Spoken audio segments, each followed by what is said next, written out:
Conflict Resolution with Josh Schwarzentrooper, Brian Riley. and today we're going to be giving you a conflict situation. We have a 4th grade student named Jacoby, and Jacoby's problem is that he is kicking, fighting, and biting other students in his class.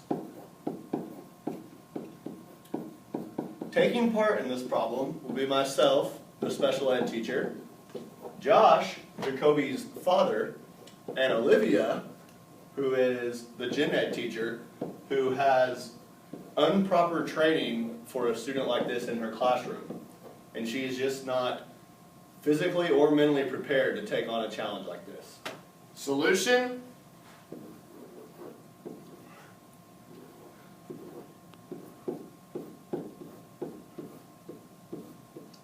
Collaboration, working together, we can make it possible. We got it. Okay, Mr. Schwarzentrooper, we'd like to welcome you to our school, and we're here to discuss your son's attendance in Mrs. Harner's classroom. Now, she's having some problems. Ms. Harner, we'd like to share. I really enjoy having your son in my class, but I'm having some significant difficulties with him kicking, fighting, and biting in my classroom.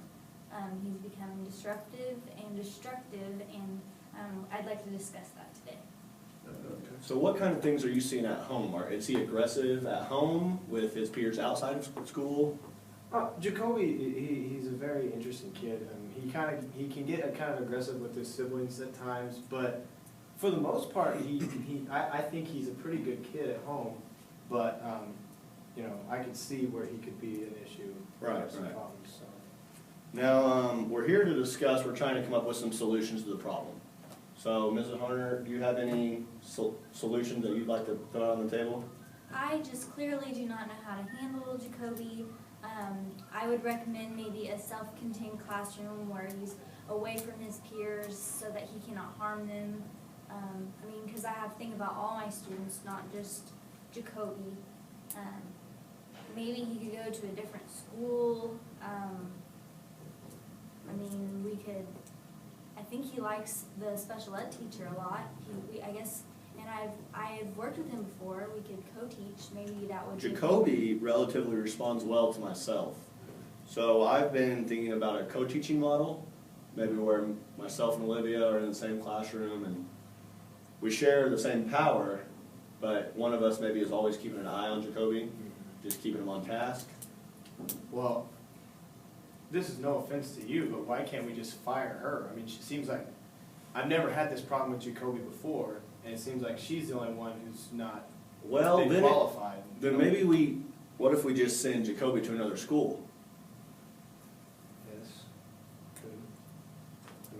Is there any other stuff you guys? Have you ever considered homeschooling Jacoby? I don't know if it'd work, but we could talk that one out. And another thing, has he ever seen a psychologist or someone that kind of helps him with his behavior? No, not really. Okay. Not really. Well, we've kind of jotted that down like it might be a possibility, setting up some sessions with the school guidance counselor. Okay.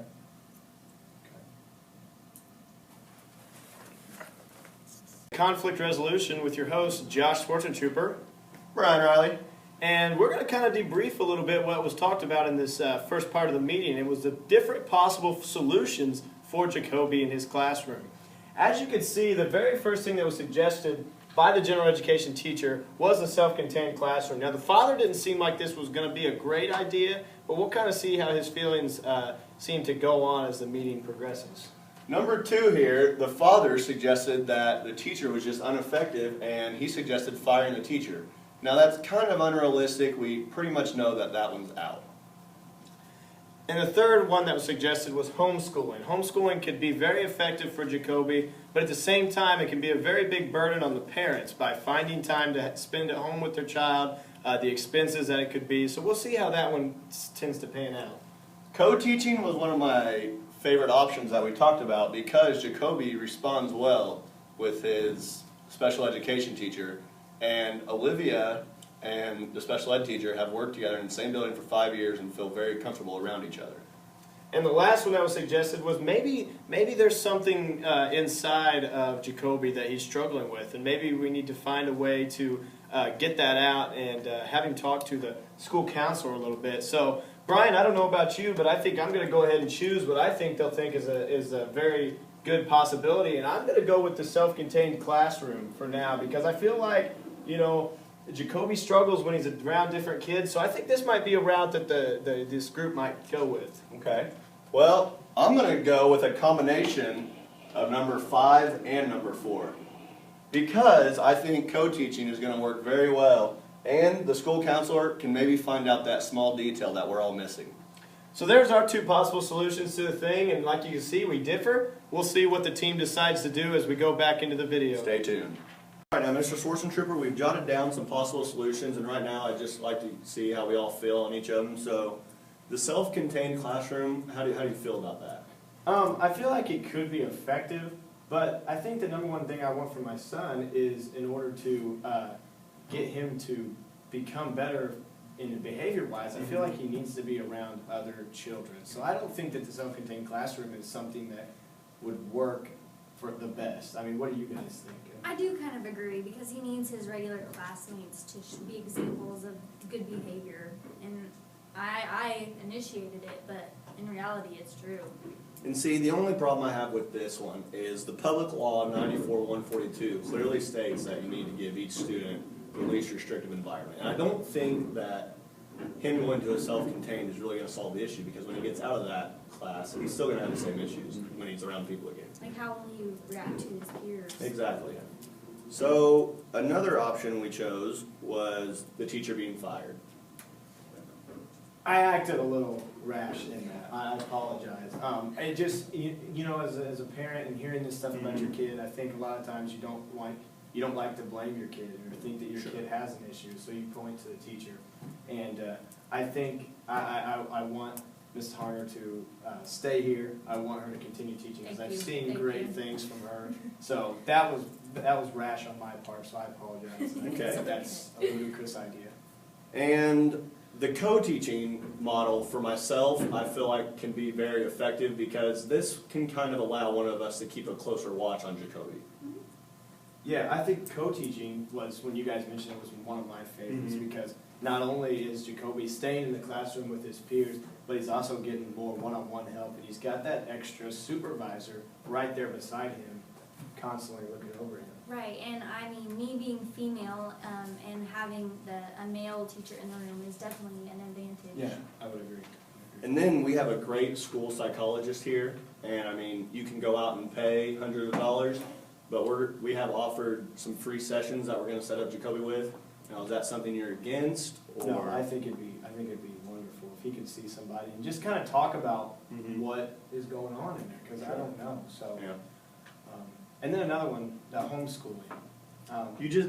If he needed to be homeschooled, do you feel like you've had accurate training? Would you be into it? Because it's part of the parents have to be just as into it. Yeah. Well, with my wife working full time and me trying to manage the basketball team that I own, I just don't really feel like there's a lot of time that we can because it is spend. very time consuming. Yes, very time consuming, and so I just don't feel like that would be the greatest. Okay.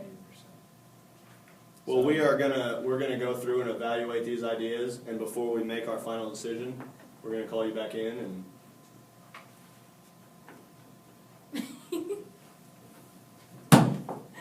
We didn't have anyone press the button.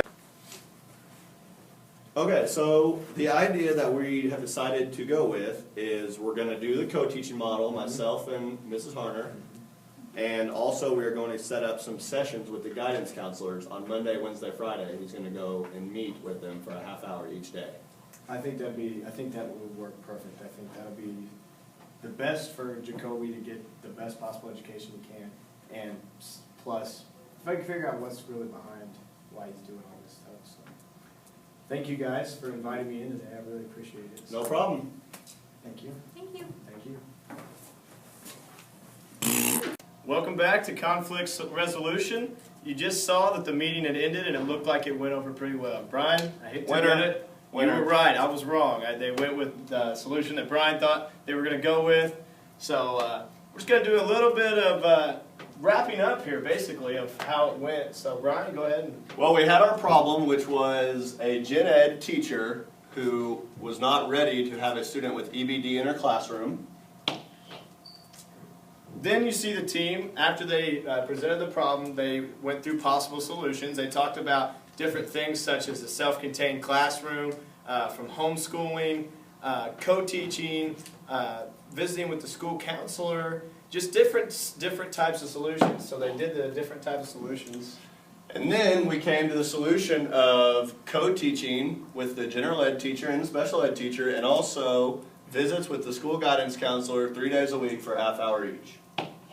Brian, I find it that this team did very well at figuring out this conflict that they had. I think if teams can collaborate like this one can, we won't have any problems in our school anymore, I don't feel like. So, I believe you're correct, Mr. Schwarzentrooper. this has been Conflict Resolution with your host, Josh Schwarzentrooper. Brian Riley. Stay classy.